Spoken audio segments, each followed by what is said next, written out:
What happened here? Greetings and salutations, test takers. This is the Series 7 Guru coming to you from my off-grid studio, getting our kicks on historic Route 66. Tell us what series exam you're taking, where you're joining us from. We will take care of some housekeeping, and then we will get underway answering any kind of questions that you may have. If you are looking for a free supplement to your paid study materials, there's nothing better than my YouTube channel. You should think of my YouTube channel as a buffet, right? If you're going down the buffet line, you don't see something, don't put it on your tray. I've organized the channel by series playlists. You find your series SIE, for example. The playlists are in suggested watch order. The videos in those playlists are suggested watch order. But you can do it any way you want, right? You don't have to watch them in order if you don't want to. You can watch them out of sequence. You can do whatever you like. I wish you would pay attention to the search bar. It's okay, but we know tonight, Brian, we're going to get people asking us the same question that's been asked and answered many, many, many times. And we're more than happy to do it for you. But if you just put it in the channel search bar, accrued interest, margin, parity, whatever the case may be, magically all that content will appear. So if you're looking for a particular thing, use the channel search bar. You know, what are you trying to find a needle in a haystack? We now have, Brian, unbelievable 1,500 plus videos. Wow. So again, do I have the expectation to go watch 1,500 videos? No. So we're coming up on 7 million views, Brian. I'm not sure if it's one person watching 7 million times or, you know, whatever it happens to be. Now, if you're looking for a paid supplement, now I understand when you're starting out in our industry, you know, may be poor and deserve to be rich. And good news, you're in the right place. And you may not have the resources to get paid supplements. But if you have the resource, it is not a time to be frugal.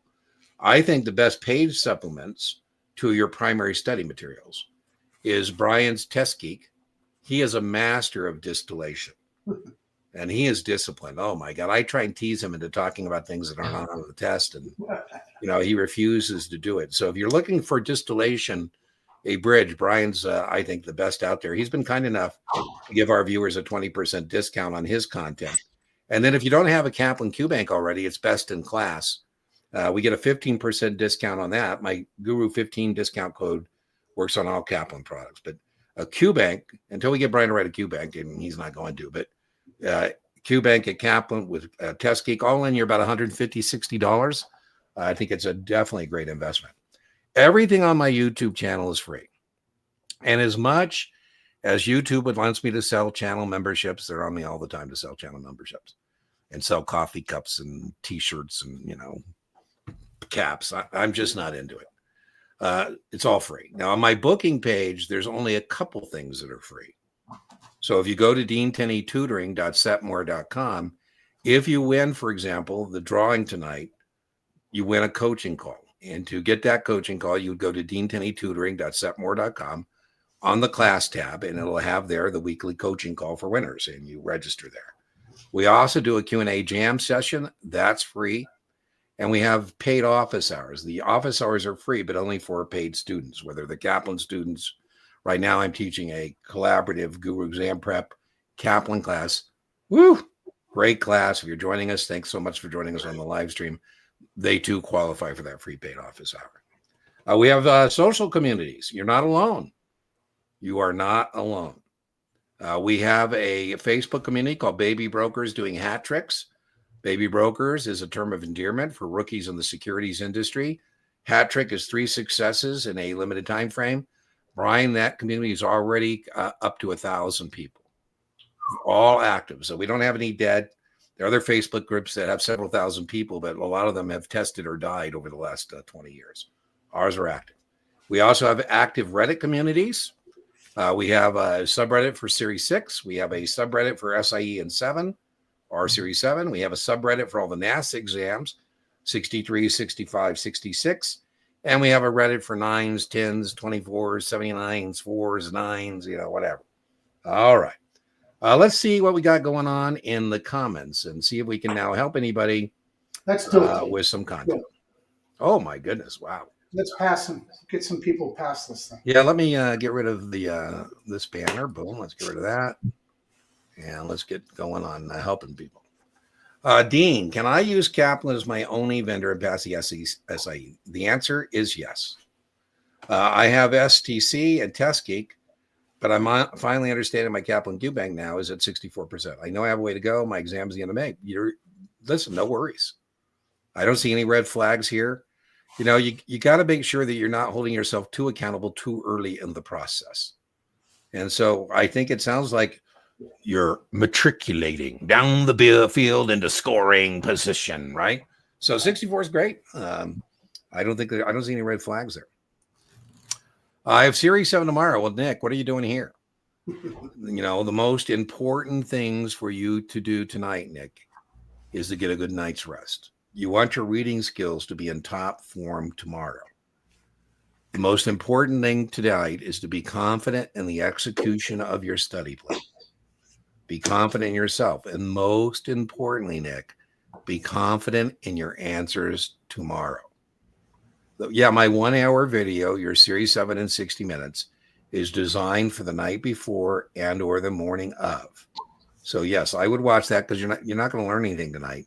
But what I designed that for is to give you a little bit of flow, because it's not a natural circadian rhythm to be, you know, going to bed and waking up and thinking about 7. So the answer is yes. Wouldn't hurt you. Might even find a couple points.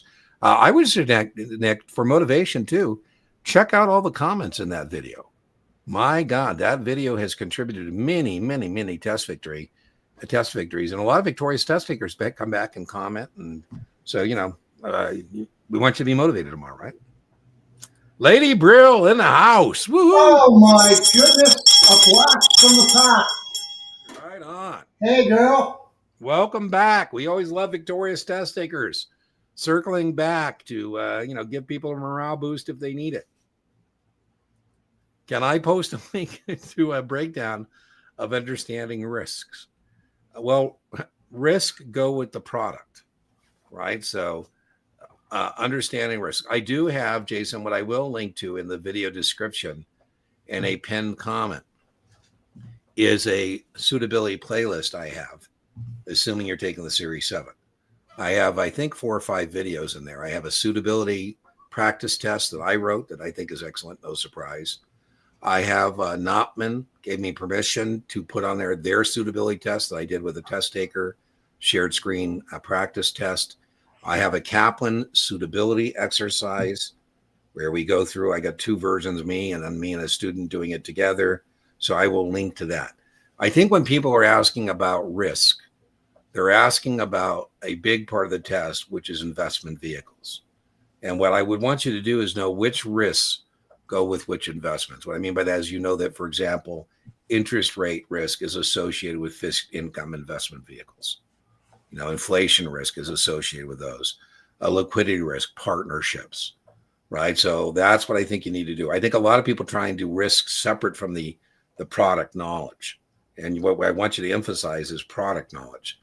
Brian, your thoughts on that? Yeah, I'm a little hesitant here because, like you said, if this is Series 7, then it's all about matching it with products. If this is Series 65, it can get a little bit dicier with political risk. Yeah, so Jason, if you think about it, just put back into the chat what exam you're taking, and that would help us maybe be a little more specific in our recommendation. If it's Series 7, you're absolutely right. It's absolutely tied to the product. You got to know the product and their risks. Absolutely. Brian, are you available for tutoring next week? Next week? As a matter of fact, next week, yes. There you go. So Brian at testgeekexamprep.com. Are you still charging, Brian, $150? $125. Oh my God, that's so cheap. God. No inflation here. Man, I'm a one-man place, and I don't want to have a real partner. Brian and I are partners, so to speak. We collaborate. We're not actually partners.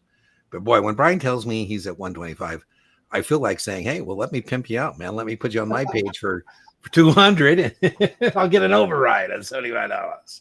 But you know, I get a little particular with who I. Yeah, you know, I kind of joke, Darth Brew, and in the beauty contest, you're either a judge or a contestant. And Brian, in terms of his tutoring, is a judge. So he's particular about people he wants to work with and how he wants to work with them based on where they're at. Right. That's so right. It's I make him him sound like a jerk. He's not. He's just a little more mean. I'll take your money. So, Brian won't take your money if he doesn't think it's a good fit. Exactly. I think that's probably a better way to say that. Thank you. I hope you do have a great day so far. I'm having a long day's journey, Rosa, in tonight. There's only one of me, and there's only so much time in the day, and I'm teaching a Series 7 for Kaplan. Once a month, I do a collaborative Guru Exam Prep Kaplan class. We've got a really good group, but today we did options. And so it's been a great day. It's a great group of test takers, but I am starting to, run on fumes here a little bit. There you go. I like it. I thought Brian's Series 4 course and data sheet, and I could use some extra help to make sure I pass next Saturday. Well, you just heard Brian. Yeah, we'll talk about it. My guess is he probably thinks it's a better fit if you've already spent some money on his materials. I'm not saying he's going to make you do that, but I think that would be helpful. Brian and I both, you got to be careful that you don't get too many different voices in your head.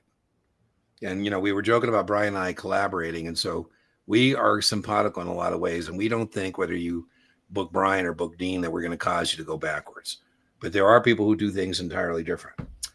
Studying for 66. Sorry if it's in the search. What do you need about revolving credit facilities? Nothing. Zero, Wes. And what corporations cannot do. There is 0 questions about a revolving credit facility on the 66. Yeah. Now, Brian doesn't answer things that aren't on the test, but I will. A revolving credit facility is a corporation. It's called a revolver. And it's a credit line that sometimes they'll take down that credit line. Right now, for example, if there's a lot of uncertainty and I'm afraid my bank may take away that revolving credit line from me, I might draw down on it just to make sure I got that money in the bank. So what can corporations can and can't do? Again, I don't know, Wes, what you're asking. There's no questions about what corporations can and can't do on 66. It's the investment you're making in the corporation, not what the corporate charter, only thing I could think about of voting, and even that on 66 would be like. Well, I'm wondering where that concept even came from. Yeah. Good point, Brian. I would say, Wes, if that is coming from a test prep vendor, I'm with Brian. It's a huge red flag about who your vendor is, because it would be a red flag to Brian and I that they would even take up your time discussing such a thing.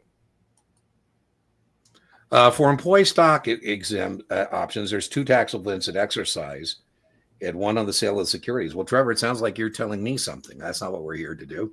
We're here to help you. So I got 3 of these. Oh, some good debrief. So I'll give it my shot. And give it his shot. There are what we call non-qualified stock options. Yep. And non-qualified stock options, it's not when you sell, it's when you're vested, you owe taxes on that. It is considered part of your compensation, taxed at ordinary income. And then we have incentive stock options. And there you're not taxed at vesting. You would be taxed at the sale, and you could possibly qualify for a lower tax rate on the incentive stock options. So, Trevor, the key on this question is, are you being asked about an incentive stock option? Or are you being asked about a non-qualified stock option? Brian, your thoughts on that? That's exactly right, because they do ask questions about both. Yeah, I do. That's right. So, Trevor, we're not surprised about the question. I would ask you a little more on the phraseology. There's 2 taxable events. The taxable events are different based on whether it's an incentive stock option or non-qualified. For example, Elon would have probably preferred, in hindsight, to get incentive stock options in Tesla. But he had non-qualified stock options. He had the choice, to buy at 9. And at the time, Tesla's like 800. And so the minute he's vested, he owes taxes on that difference. And he had to sell problems of the rich. He had to sell a bunch of Tesla stock to pay the taxes. Is there a capital gain? Not on that. I think that's ordinary income But on the non-qualified, once you exercise that's a capital gain. There you go. Studying for 65. All right, there you go. That's the typical hot trick. Yeah, I think, Jason, we talked about that's kind of an odd sequence, but it works. But I think you told us last time, was it you, Jason? Maybe it was somebody else. We had somebody who told us that somebody told them they should do it in that sequence. I'm not a fan of that sequence. Not at all. I would only be a fan of that sequence if you don't have sponsorship for your 7. And you're going to have those 2 done and then go in and say, hey, if I get a 7, I'm good to go. So I'm not sure. I think you told us last time, somebody told you that would be a good idea. I don't think that's a good idea. If you're the one in control of your testing journey, I would recommend SIE 766.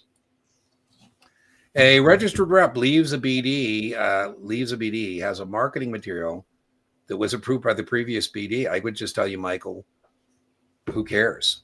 Exactly. I mean, I don't know where you're going with this question, Michael, but if I'm your new BD and you tell me my previous BD, I go, I don't know what you're talking about. Some of the offerings are now not available at the new previous BD. New previous BD. I don't know what the new previous. At the previous BD. Okay, there's an old BD and a new BD, right? Right. So I'll just call it that way. You leave your old BD. The old BD has approved marketing material. You're at a new BD. How can the RR use the same marketing material? It's very easy. He can't. Right? That's a pretty easy question. Slam dunk. Yeah. Right? You know what? You can play this out in your own mind. I call this reduction to the ridiculous as a test-taking trick. What would the world look like if I leave Goldman Sachs to go to Morgan Stanley? And I tell Morgan Stanley, well, at Goldman Sachs, this marketing material was approved. How can I use it here? And they're going to tell you the exact same thing I just said. You cannot.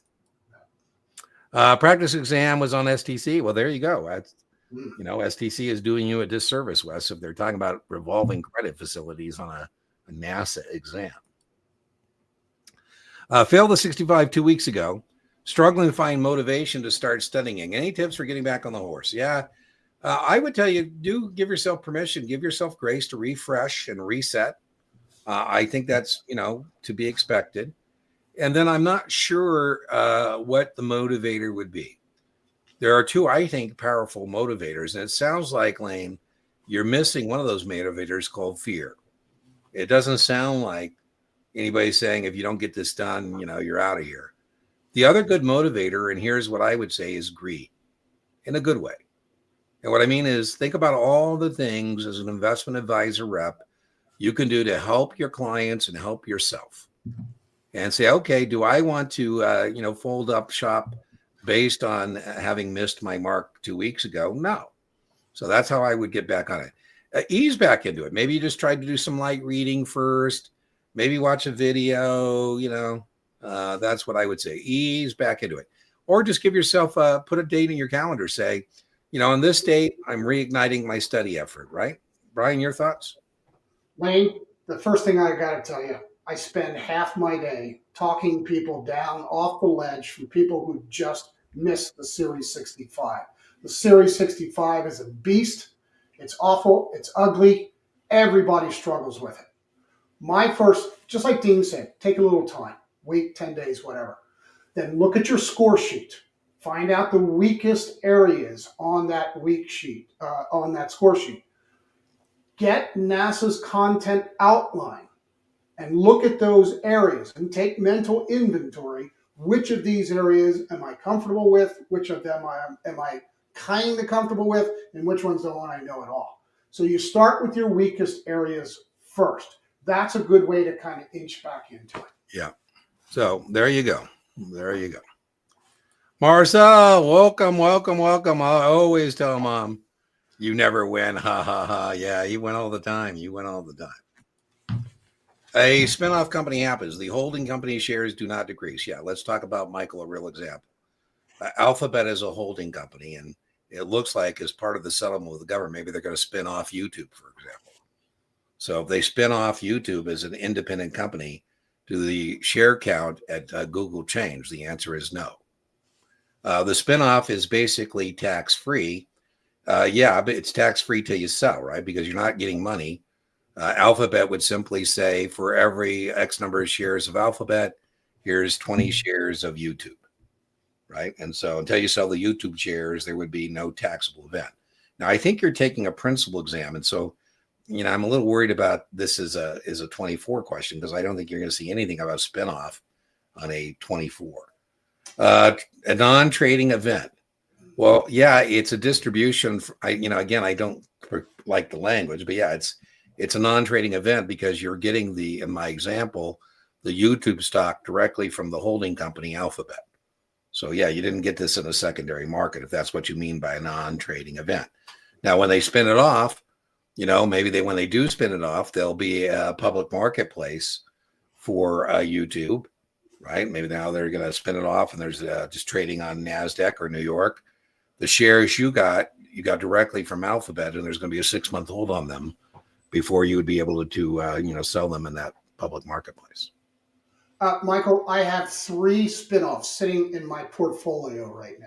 There you go. None of them have done very well, but I don't care. They're not a taxable event to me unless I dispose of them. But they're just. I think, Michael, another good example would be Graham Holdings.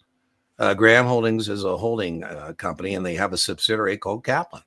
Yeah. And maybe someday they decide to spin off Kaplan, and they say for every 100 shares of Graham Holding, here's X number of shares of Kaplan.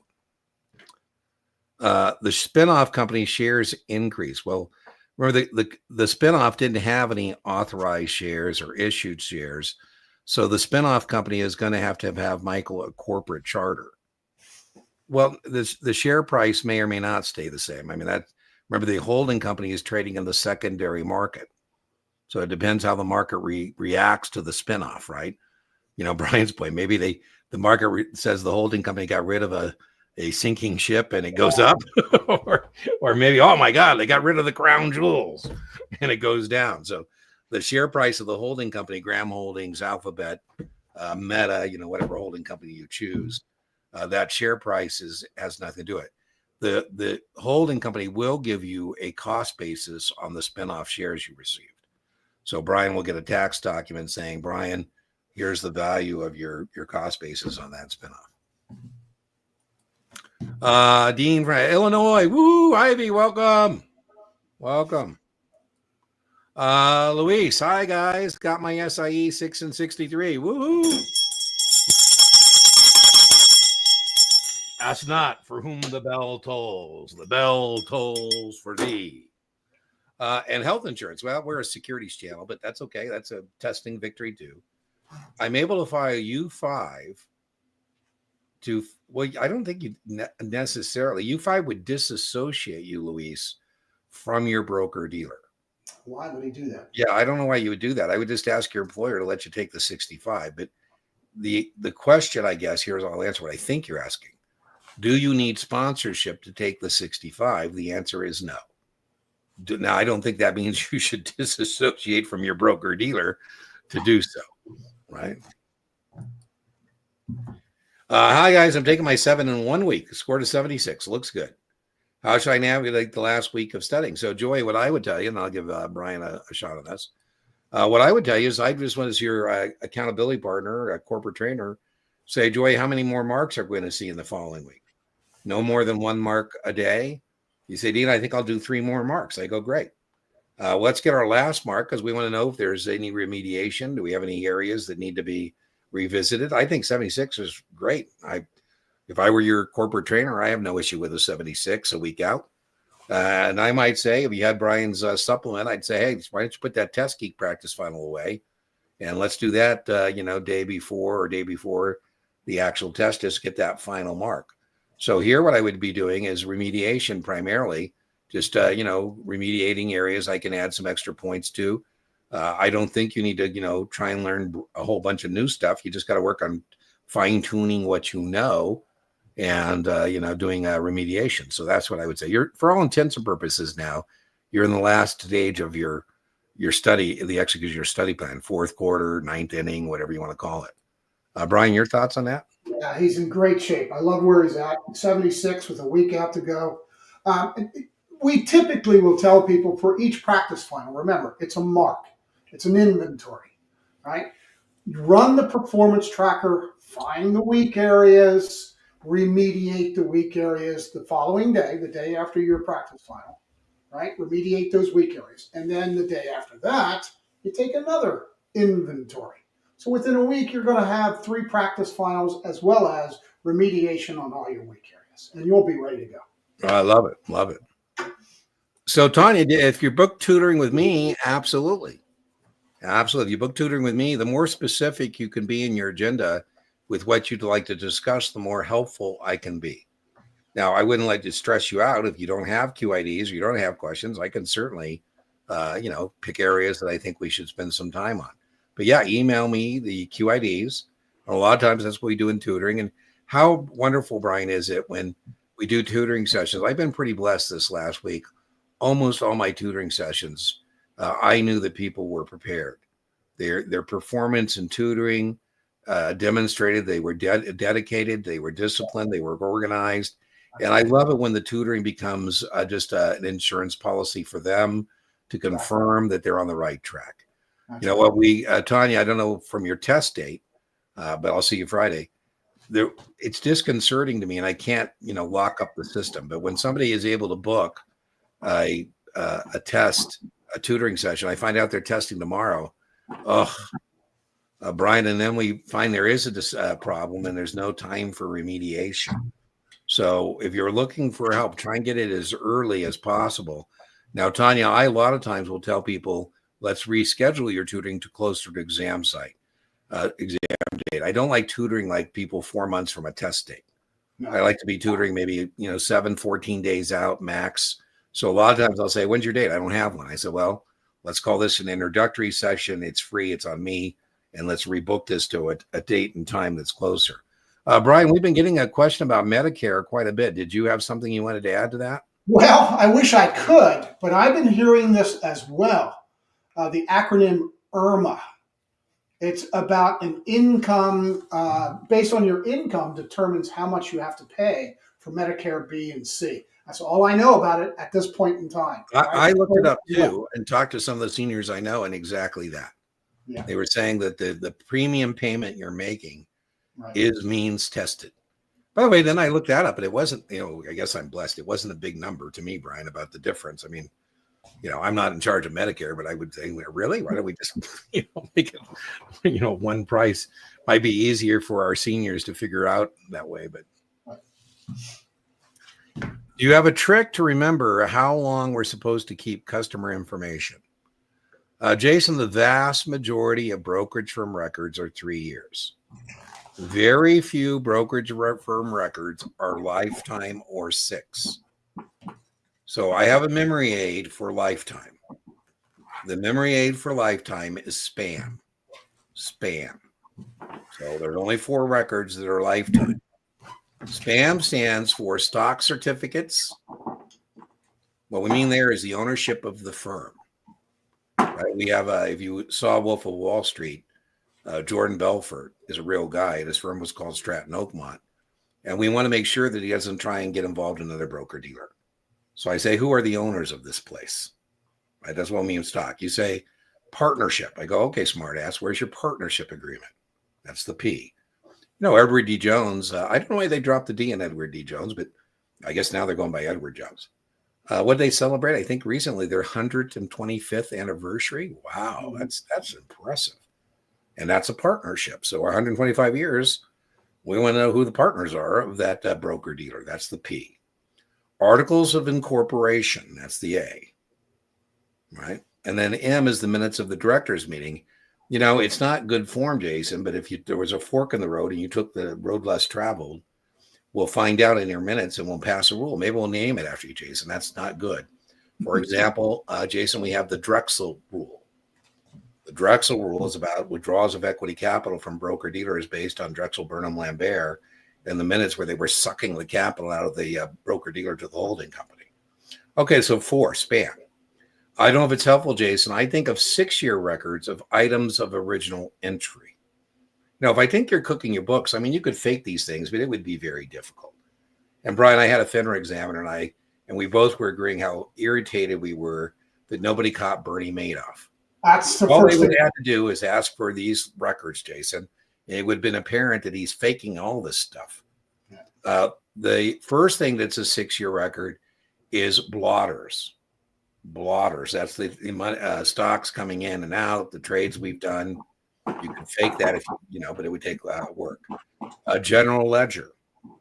General ledger is your accounting, feeds your accounting. So it's pretty easy to fake a balance sheet. It's a little harder to fake a general ledger. I think it makes sense that customer statements are 6 because arbitration is 6. So, it would be bad form to go into an arbitration case and the customer has a record that I don't have, right? So customer statements is 6. So let's see, we got general ledger, we got blotters, we got, stock record. Stock record is the stocks that we accept from customers and send out, stock record. There's only one 4-year record. And FINRA, that's customer complaints. Under MSRB, that's a 6-year record, but under FINRA, that's a 4. Jay said not broker-dealer records, but anti-money laundering records are 5. So, currency transaction reports, SARs are 5. And then everything else is 3. Now, Jason, sometimes I don't think I communicate effectively. Here we go, Brian. I had a person literally, I said, what are you doing? And they said, I'm memorizing the 3-year records of a broker-dealer. I said, okay. I say, take a strategic pause here for a minute. Look how many pages that is. It's like, 10, 15 pages. Let's look at lifetime in 6. It's 2 pages.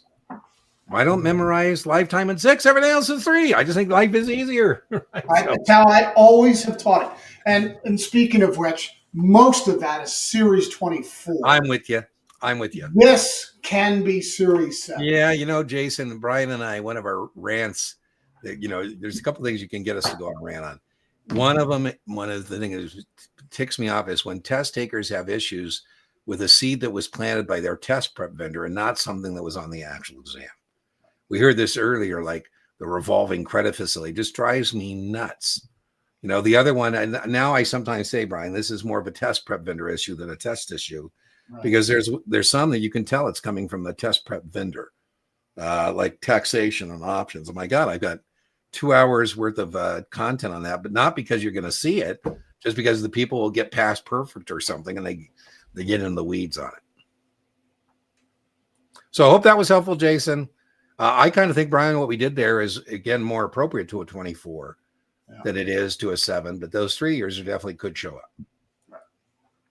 up. Failed the 65 twice. Third attempt. Woo! I'm struggling to figure out where more I can learn to pass with. I'm getting in the mid-70s on my Kaplan.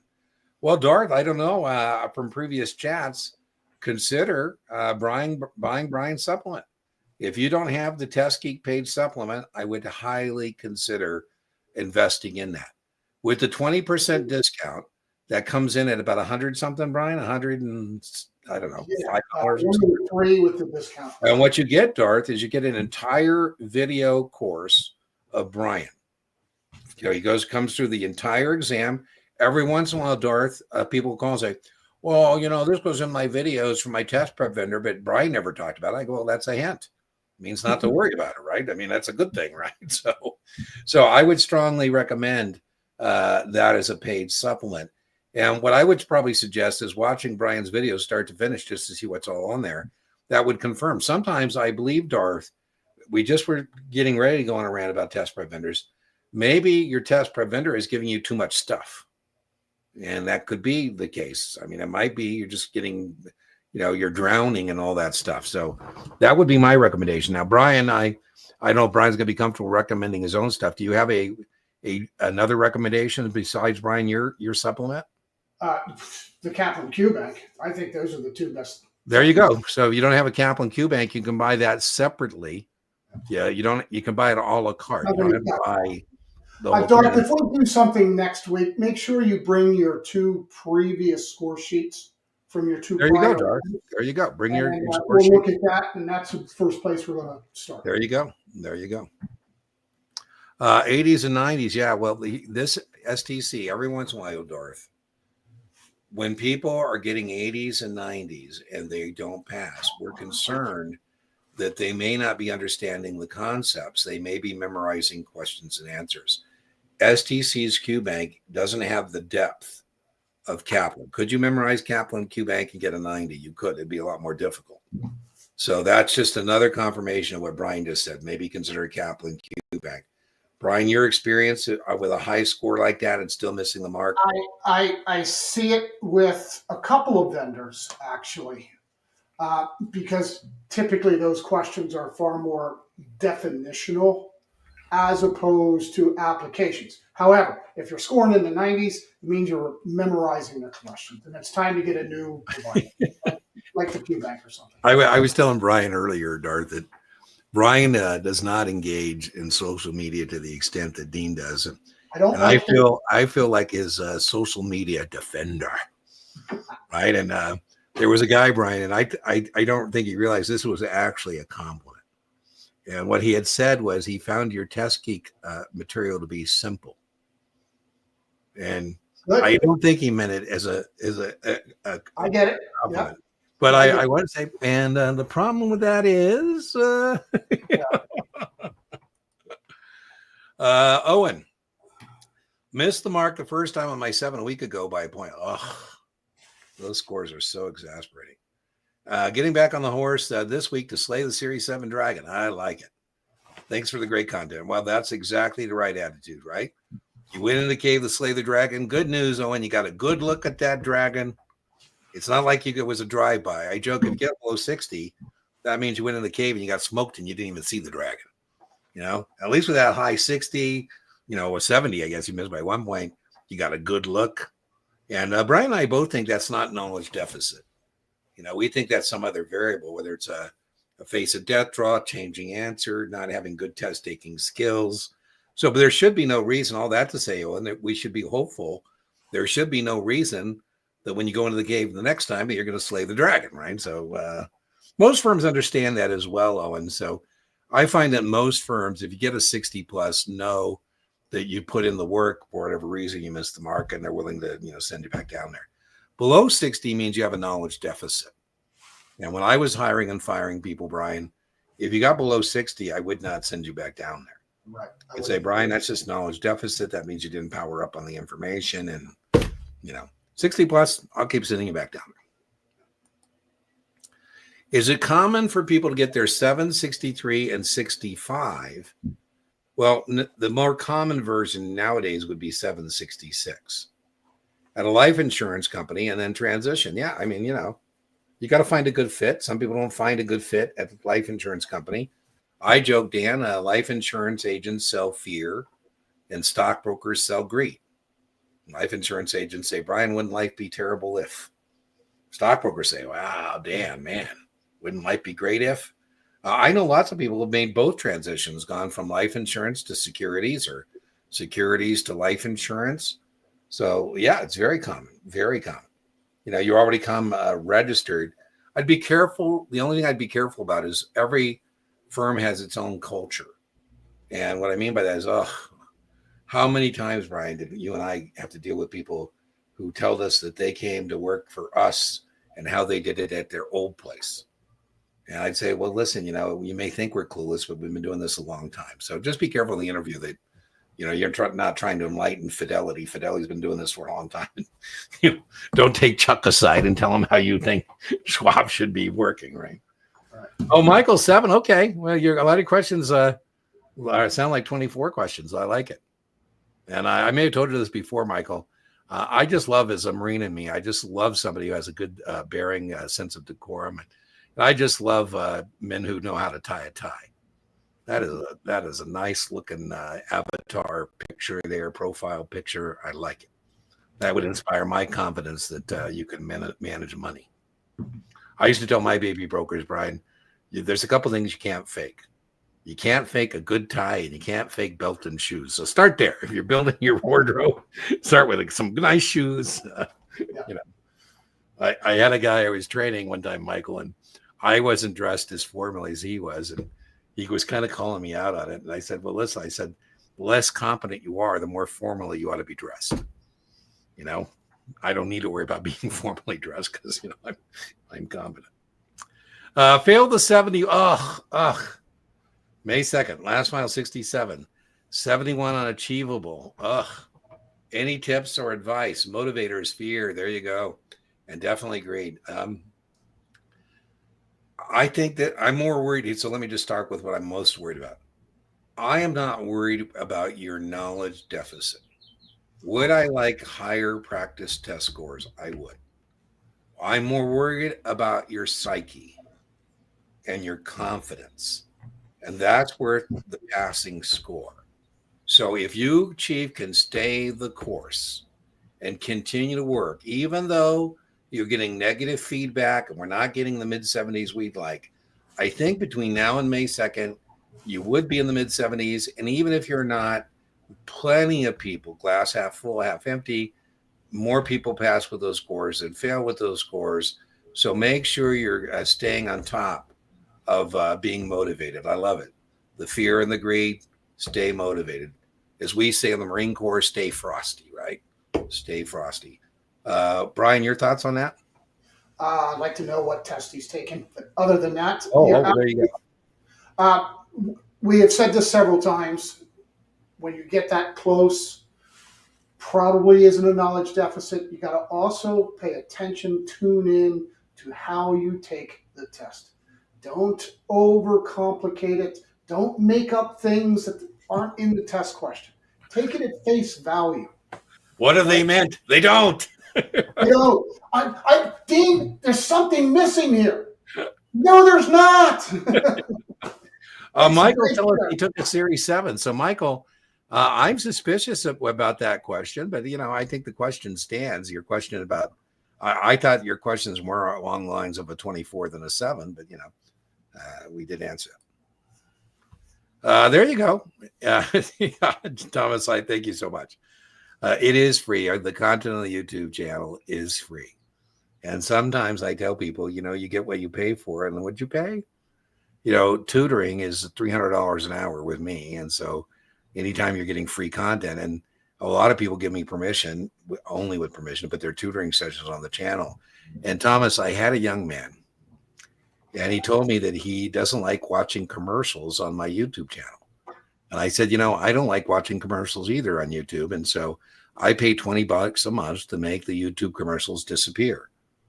So I said, listen, I come into your life for a reason and a season. The reason is to pass your exams. You've got 3 exams to pass. The season is how long?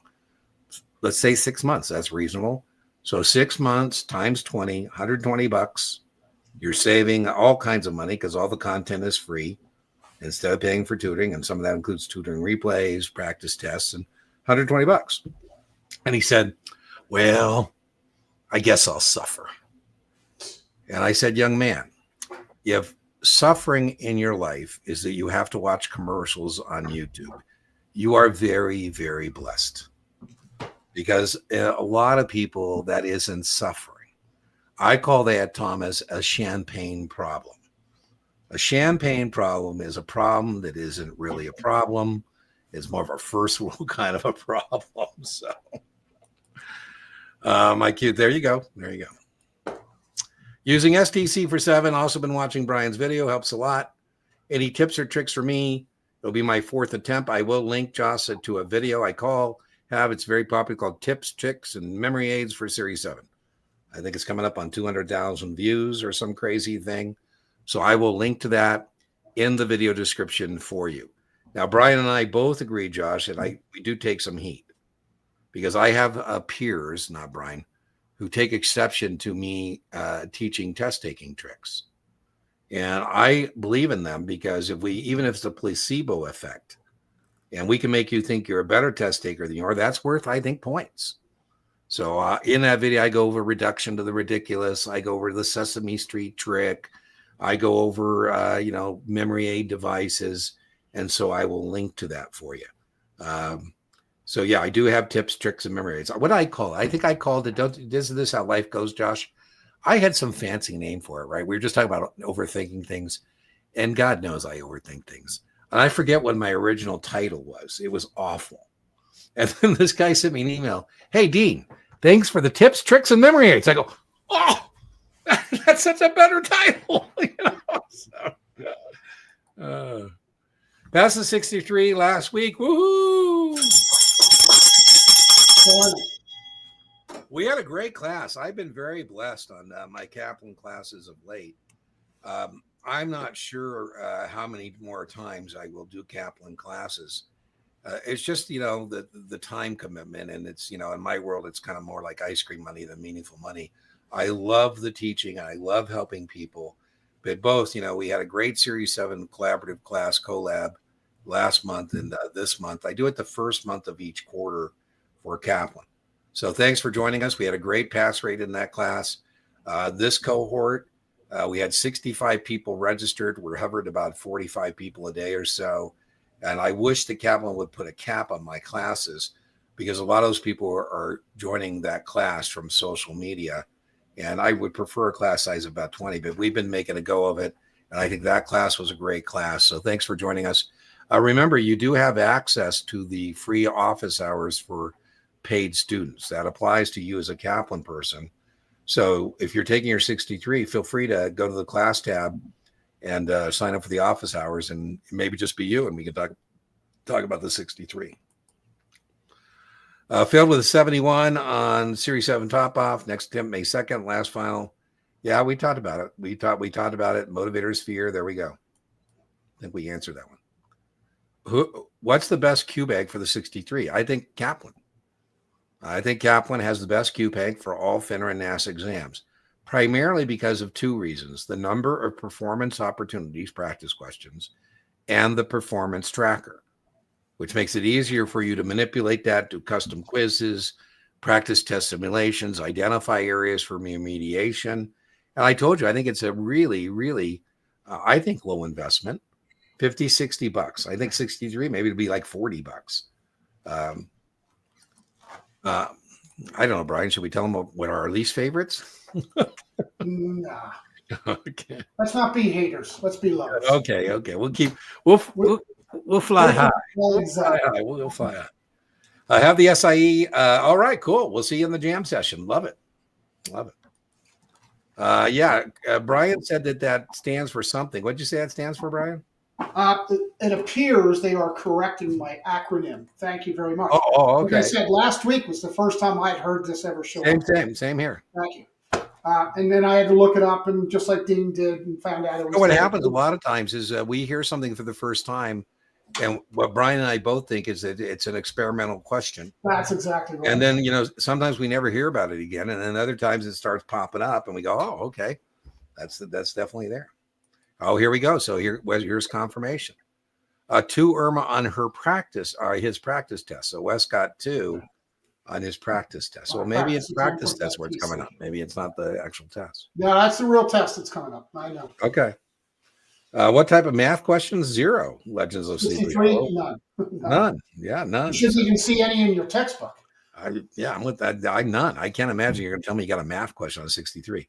I had one of my haters get really upset with me because he asked about options on the 63. I said, there are no option questions on the 63. And this person gave, well, there could be one. I go, well, okay, listen, you're obviously just interested in playing tit for tat with me than you are helping somebody pass their test. Brian's back. There you go. That's a good mark. That's your last mark, and it's a good one for sure. Score to 72, Isaac. That's great. Very rarely do we have a disturbance in the force. Very rarely do we have somebody that has negative variance on Brian's practice score to the actual exam. So you should feel pretty good. It's a true 72. We can rely upon it. Having a 63 and 65 and the firm I'm going to work for doesn't do options. Can I benefit from the 7 and use it somehow? Well, the 7 is a completely different thing. It's full registration. So I don't think you'd be getting a 7 to do options. I mean, you would turn on your manager, Luis. If I come to Brian and say, Brian, I know I have a 7, but is it okay if I just do mutual funds? Brian would say, that would be wonderful. Right? So I would answer this way. Whether it's a 6 or a 7, what you're not able to do without being an agent of the broker-dealer is make commissions, right? So the 7 would allow you to make commissions, full registration on a buffet of products. The 6 would allow you to make commissions on mutual funds. So I'm not sure I'd be making that decision based on options. But I would say I'm a big believer in full registration versus limited registration.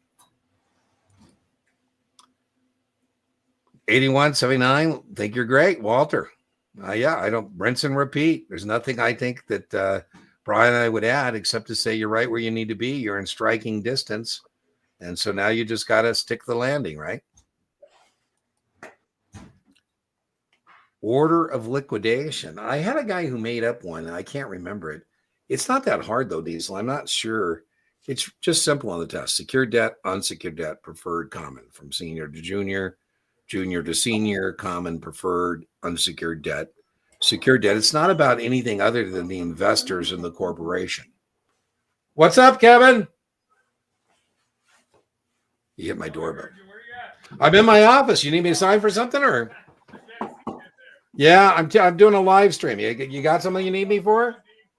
All right, we'll see you later. If you need me, I can come sign something. You can't live off grid without a UPS guy. So Kevin, my UPS guy, you would not be able to make it out here if you didn't have a UPS showing up every day to give me my stuff. So, we're about a hour and a half from being on grid, right? So, apologize for the interruption. But again, I don't think, Brian, remember the test question here, Diesel, is about capitalization of a corporation, not about, vendors in chapter 11 and chapter 7. And, capitalism without failure is kind of like religion without hell, right? You can't deliver your products and services at excess of raw material and labor, profit, loss. At some point, it's game over. Now, it makes sense that the IRS gets paid first. Your employees were taking a businessman's risk. It makes sense that they should get paid. The people who bought your bonds of the corporation knew they were taking a businessman's risk. Now, if they are secured, they were smart enough to get the planes as collateral, equipment trust certificates, or get the real property as collateral, mortgage bonds, or get marketable securities in escrow account, collateral trust bond. Your unsecured bondholders knew they were capitalizing a business. Here would be your debentures. I think it's the equivalent of your own personal situation, right? Who's your senior lenders, right? The person who has a mortgage on your home, your car loan. You should definitely know that preferred stock has preferential treatment in 2 areas. Dividends. You can't pay dividend to common if you're in arrears to the preferred. And most importantly, as Brian has on his whiteboard there, liquidation. So we're going to liquidate the business. We have to take care of the preferred stockholders. You should definitely know that common stock comes last, that the common stockholders have a residual claim. What does that mean? After everybody else is taken care of, if there's money still left over, they would get that. Depending on your test, Diesel, I would know that what best describes that theoretical liquidation value of the corporation is the book value, right? Book value represents, we're not suggesting we're going to do that. Brian, anything you want to add to that? No, you'll typically, depending again what test this is, you'll get one question on it. It's not a super complicated, sophisticated question. It really isn't. I'm not going to spend an hour and a half trying to make up. I'm with you. Would you put it in the category of something test prep vendors spend way too much time on? Exactly. Yeah. Sure. I would tell you that the suitability video that I would recommend for you if you're taking the 6 is the suitability exercise I do in that playlist, and it's all mutual funds. The whole thing is what mutual fund goes with what, investment objectives. So yeah, watch that particular video. What's important about that, Dean, especially with the Series 6, is understanding the name of the fund and understanding what product is underneath it. That's the important part of that. I love it, Brian. Mutual funds have a truth in labeling. They have to call themselves what they are, right? Let me give you an example. If you had to guess what the Mexico fund does, what would be your guess, right? Yeah, right. FIFO and LIFO. Well, I have a whole video, Asia, that I will link called, is it FIFO or is it LIFO? Right? So FIFO would be if you've been buying shares over several time frames. Now, the IRS assumes that the first shares you bought are the ones you have the lowest cost basis on. It would generate the biggest tax, right? If I've been buying ExxonMobil for 30 years, the stock I bought 30 years ago has a much lower cost basis than the ExxonMobil stock I bought today.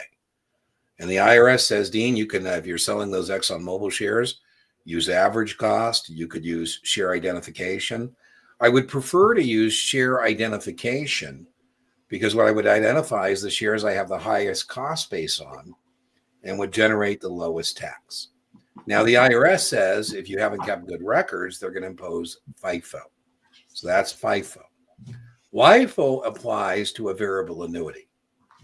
So LIFO is for variable annuities. And again, it's what yields the most to the U.S. Treasury. You know, Asia, if you give me $1 million after tax to put into a mutual fund with an insurance wrapper, a variable annuity, and now you're 59 and a half, and now there's $10 million in there. And you say, Dean, send me the $1 million I've already paid taxes on. I say, if you do a random distribution of $1 million, Asia, it's going to be LIFO. The last million of the 10 in is the first money out. So you're going to owe taxes. You're not going to get your original $1 million until you go through $9 million in distributions. So FIFO is for shares. LIFO is for variable annuities, right? Yeah. Why would people choose FIFO? Well, they wouldn't. You would choose share identification, right? So you wouldn't. The IRS is imposing it upon that a bunch. By the way, not Tesla, Asia, but you get to elect which way to do it, and they're saying if you haven't, you don't elect and you don't have records. I'm not allowed to make my others. Oh, no problem, Brian. So Brian's taking off. No worries, Brian. No worries. I was trying to do a quiet exit. Have fun, my friend. Thanks so much for giving us your time and expertise each week. We appreciate you. Have fun with your mother-in-law, and you tell your significant other. You tell Stacy someday you guys got to come off grid. Yes, sir. All right, you want to give your signature sign off? Keep it simple. You take the test. Don't let the test take you. All right. Hasta la vista. All right. Rest of us will continue on without our friend Brian. Boom, boom, boom.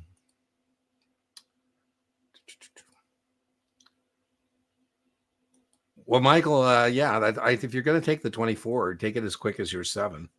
A lot of people who struggle with 24, it's because it's been years since they actually have done their 7. Third attempt, 63. First attempt, 63. Second attempt, oh my God, that hurt. That's hard. Nopman's a fine firm. I mean, Nopman Marks, Brian Marks, I think is a great guy. I have the Kaplan Q Bank. Do you recommend information? Next tape, May 21st. Well, you got to, the 63 doesn't have as many performance opportunities. So I have the Kaplan Q Bank. Have you done any questions of Kaplan Q Bank?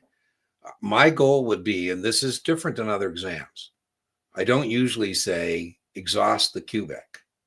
But for 63, my recommendation only for 63 is exhaust the Kaplan Q Bank.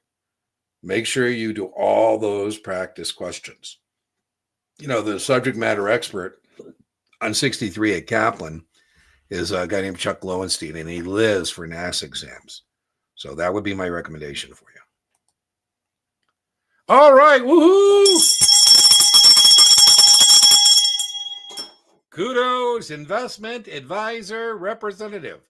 I don't know why you wouldn't listen to Brian and I about testable content on these exams. But hey, if Selena will stick around, you can ask her. Maybe she'll confirm what Brian and I tell you are test issues. We're not allowed to tell you like what was question 22, but we can say, hey, what do you think we should have been better prepared for?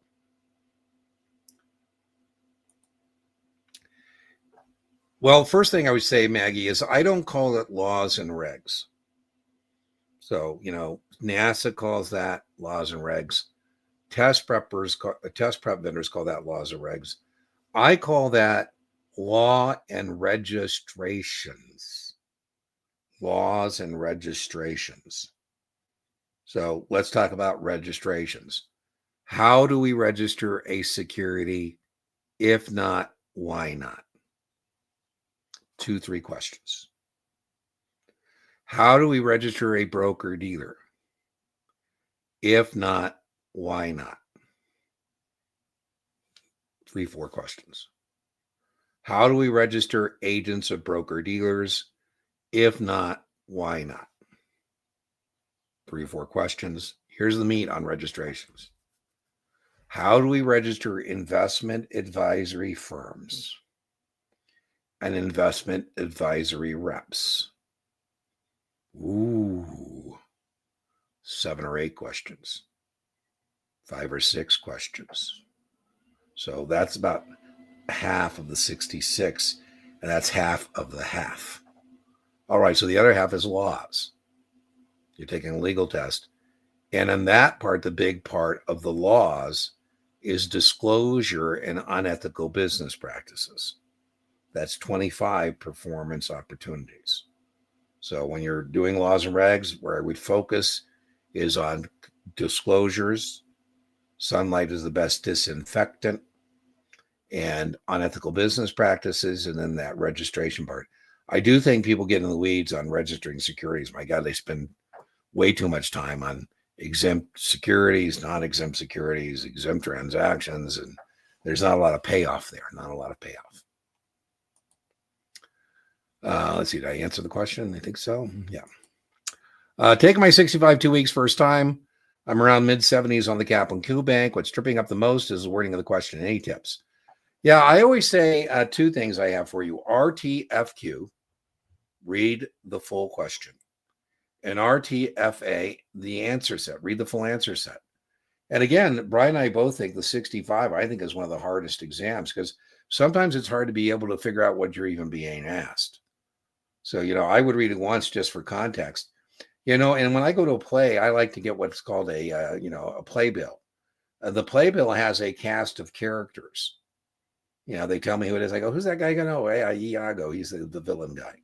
So the other thing I highly recommend is trying to figure out which cast member are you being asked about. Are you being asked about, the administrator? These are the cast in the members in the play, right? Are you being asked about the broker-dealer, an investment advisor rep, an agent? So that would be one thing I would ask you to kind of do. And then what questions are being offered to you? What I like to do is cover up the answer set and say, okay, what do I think the answer is? I did that with a young lady in tutoring, and she gave me the most vulgar answer. I said, well, what do you think the answer is? We covered it up, and I said, well, now, good news, you're correct, but that's not how NASA is going to say that. So now what we got to do is shop the answer set and pick out the answer in the legalese that most closely approximates what you said, right? So that's a challenge. Sometimes I get attorneys who say, Dean, if I don't pass, it's going to be embarrassing. I go, absolutely. It'll be embarrassing because if anybody should understand the legalese, it should be you. So that's one part of the 65. And those are the ones I think are the most wordy, right? And then you got the investment questions. The investment questions are a little less wordy. The other thing I would say on 65 particularly is I'd like you to have a margin of safety. If you have a margin of safety, like we had some people telling us they're getting high 70s, low 80s on practice tests, give yourself permission to, guess B in the sign of the universe and move on. Right? You may not need to get that right if you have abundance rather than scarcity. But make sure, too, one other recommendation, make sure you read the last sentence first. Right? So those wordy questions, where does it all end up? So, they make some U-turns. Sometimes you read the last sentence, you don't even need to read the paragraph, right? So you read the last sentence first. Sometimes I like to do the opposite of what I just said. I like to cover up the question and just read my answers. And say, oh, man, that answer sounds pretty good. For example, if I have an answer that says, as stipulated in the prospectus, I say, wow, man, I don't know what this question is, but that sounds awful good. So that would be the other thing I do. Read the last sentence first, see what answers are available before you read the question, and that might help you kind of zero in a little bit on what that question is about. For an IAR of an A, are they automatically considered federally? Well, they're not automatically. You got to take your 65 or 66. I'm not sure what you mean automatically. You got to go take and pass your 66. But you are a federally covered investment advisor rep. That's not the test issue, Gerard. The test question is if you're an investment advisor rep of a federally covered advisor. There's no question about automatically registered. The question is, you only have to register in states where you have a place of business, period, full stop, right? There's no de minimis.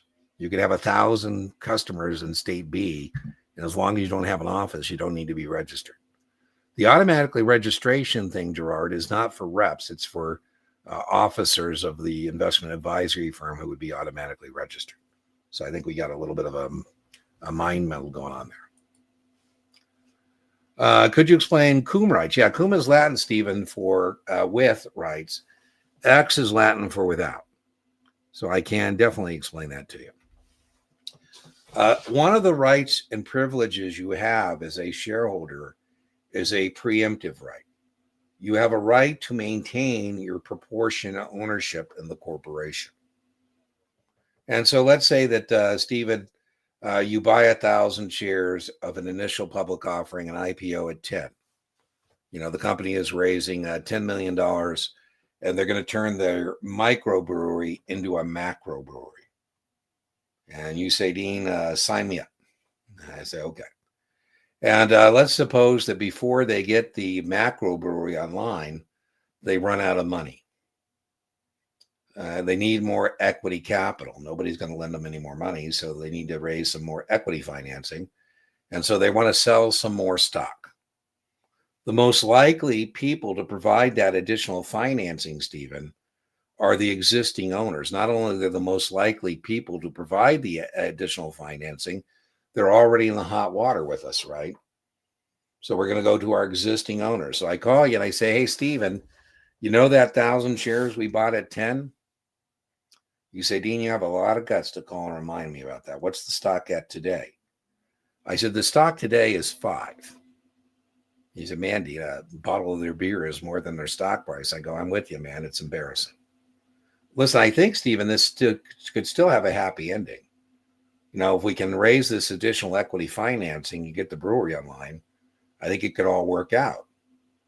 And you have, Stephen, the right to maintain proportionate ownership. And so you have the first right of refusal, Stephen, on the issuance of new shares.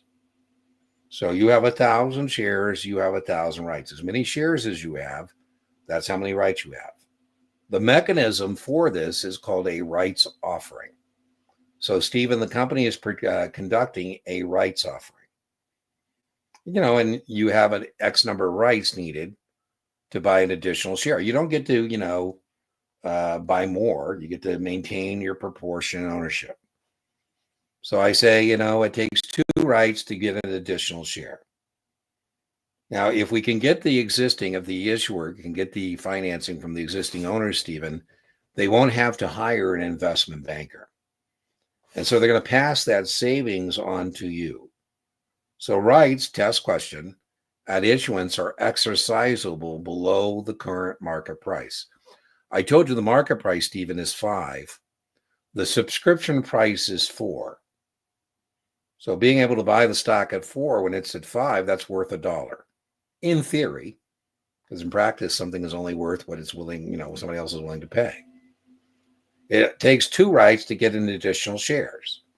So if you want to maintain your proportionate ownership, I'm going to send your 1,000 rights in, 2 rights to get a share, 500 times 4. We're going to send the rights and a check for $2,000 into the rights transfer agent. You will have maintained your proportionate ownership. So one thing you can do is exercise. Now, another thing you could do is you could trade these rights to someone else. Now, listen, we have to make our decision quickly, Stephen. It makes sense we have to make our decision quickly because they need the money and they need it now. So rights test question or short term. Very testable. No, they're short term, exercisable below the current market price. What you have to be able to do on the test is contrast rights with warrants. So another thing you can do is trade them.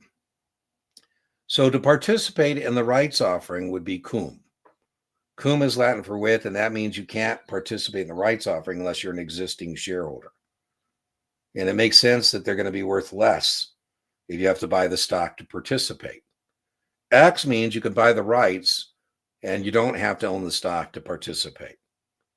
So in my example, if we're doing the theoretical value of a right trading X, it would be, you don't have to do this math, by the way. This is a test prep vendor math question. It's not an actual math question. But here, the theoretical value would be 5 minus 4, market price minus subscription price, 1. dollar. Two, each of these rights theoretically, Stephen, are worth 50 cents. In the real world, they're worth whatever somebody else would pay. And we would expect, Stephen, we could sell or get a little time value for them. So maybe we can sell them for 60 cents, for example, right? If you have to own the stock first, they're worth less. And so that would be the number of rights needed, cum plus 1. So dollar divided by 3. If you have to buy the stock, they're only worth 33 cents. So that's cum versus X. Now in the formula, cum means we're just going to add 1. I don't think you have to do the math, but cum means you have to own the stock to participate in the rights offering. X means you can get the rights separately, right? So they can be traded, they can exercise, they can expire. So Stephen, you say, hey, Dean, what happens if I don't subscribe? I said, well, Stephen, if you don't subscribe, they're going to sell the shares elsewhere and you're going to get diluted, right? And you might say, hey, that's okay. I own a smaller portion of hopefully a brewery that's online. Your shares are not accessible. So what that means, Stephen, is we can't make you participate in the rights offering. But if you don't, the stock will be sold elsewhere and you'll be diluted. Now, there may or may not be a standby in place. So I say, hey, Stephen, if you don't subscribe, good news, Goldman Sachs is standing by. So test question, standby underwritings are used in rights offerings to make sure the shares get distributed. So that's what a firm commitment underwriting is, right? It's a form of a firm commitment underwriting. All right, so I hope that was helpful. We're running over a little bit, so we need to close it up here in a little bit and do our drawing. No problem. No worries. No worries, Chief. No worries. A registered rep determines some investments inside expected to receive returns. What is the expected return? Well, what you do here is an average. So, Michael, join me on the Q&A jam session, and I'm more than happy to open up a whiteboard and show you the math on that. I think you told me you're taking a 7. That's very unlikely on a 7. On a 65, 66, even then it's low probability, but it might show up. Oh, there you go, $4, Stephen. Wow, that's fantastic. So 8K is a material current event. There's 2 uses of an 8K. So 8Ks are filed by issuers, and an 8K is for a material current event. CEO resigns. We accidentally kill Odwallop, some people with E. coli, a material current event. A CEO resigns, that's an 8K.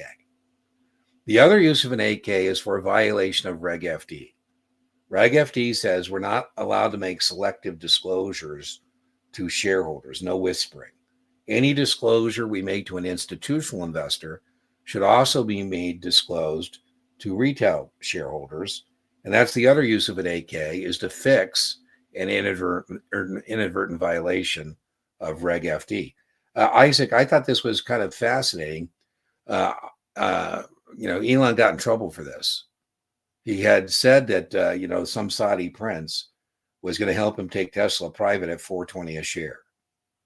And he did that on Twitter at the time. And I thought, well, why doesn't he just file an 8K and he can fix that? That's a selective disclosure as far as the SEC is concerned. I was surprised he didn't file the 8K. I'm like, I guess he likes going mano a mano with the SEC. Well, Brian's left us, Josh. He had some family business to attend to. So you can definitely shoot him an email. It's brian@tuskegee-examprep.com. There you go. So now we're starting to get Selena feedback that people are seeing that on the exam. So I think you're ready to test. Absolutely, Stephen. Absolutely. Be sure to check the playlist. There's a 63 video. Yeah, I have a whole series of your series exam in 60 minutes to listen to. And a lot of people find it very helpful. All right. Looks like we're here towards the end. So let me go get our Wheel of Fortune for the drawing. Exempt transactions. So Avery, exempt transactions are how we sell it. It's a verb, right? So non-exempt securities. Let's start there. Non-exempt securities. What are non-exempt securities?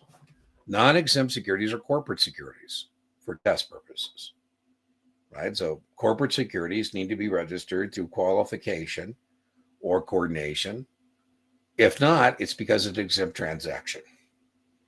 It's a private placement. We didn't make more than 10 offers, right? That's what that is. There isn't, I don't like the term exempt registrations. There's no such thing as an exempt registration. We have exempt issuers, and the only security they can give birth to it is an exempt security. It's not an exempt registration.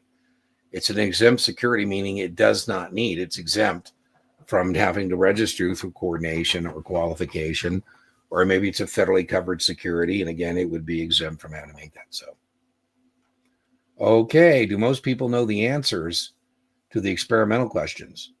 Well, no, they test them for validity. So, no, then they don't count. Right now, this IRMA question doesn't count until majority candidates get it right. Right. So that's what experimental questions are about. So right now, that IRMA question is experimental. Some point it'll count. There you go. Any suggestions for the 6? By the way, I think you can almost test out of the 6 with the SIE. Same thing. There's a lot of overlap. So just make sure you do a little more in depth on retail communications, customer accounts, variable annuities. You should be in good shape. I'm getting mid-set. Windows, best practice is to have a date certain. So I don't like not having a date, because your mind doesn't do well. It doesn't focus as well. So I'd get your date. I'd put your date 6 weeks out, and then you reverse engineer your study effort. You don't do your study effort, not best practice, to study and then set the date. You set the date and then you study. The 10 is a real slog, Victor, a real slog. People deserve kudos when they do that. All right, get me our Wheel of Fortune. Now, I'm going to put the Wheel of Fortune up here for the drawing. It's very important, if you want to participate in the drawing, that you put into the chat exactly what I have on the screen for you here in just a moment. Let's see, what could be for the Wheel of Fortune? Let's put RTFQ. RTFQ. Let me go put that up there for you.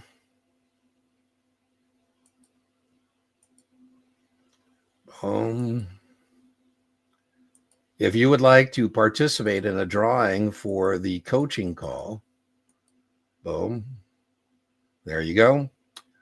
Put into the chat RTFQ. That stands for read the full question. Make sure you're answering the question you're being asked and not the question you think you're being asked. I had a college professor who did me a great service. He said, we're going to have 5 essay topics. I'm going to pick 3. You write on 1. And I said, man, God would not deny me this question. This is my question, right? So it would be bad faith on my part to study any other question. And it wasn't 3 of the 5. And so I wrote what I thought was a clever introductory paragraph, and then I answered the question. And on my paper, in those days we had what are called blue book. He gave me an F. Exclamation point. He said, Dean, next time answer my question, not your question. He said, brilliant answer to the wrong question. See me. I went to see him. He goes, Dean, would you like to try that again? I go, yeah, okay. Very valuable life lesson. So particularly on those NASAA exams, remember I said, just do one final check on a question. Just make sure you're answering the question you were asked, not the question you thought was there. I can't tell you, I'm in a tutoring session. Somebody will be ballistic because they have a right answer, but it's not to the question they were asked. I said, you went to the answer set and you picked that, and that is the right answer, but not to this question. Let's look at that last sentence again, and that's not what you were asked. All right, let's see who the winner is. And the winner is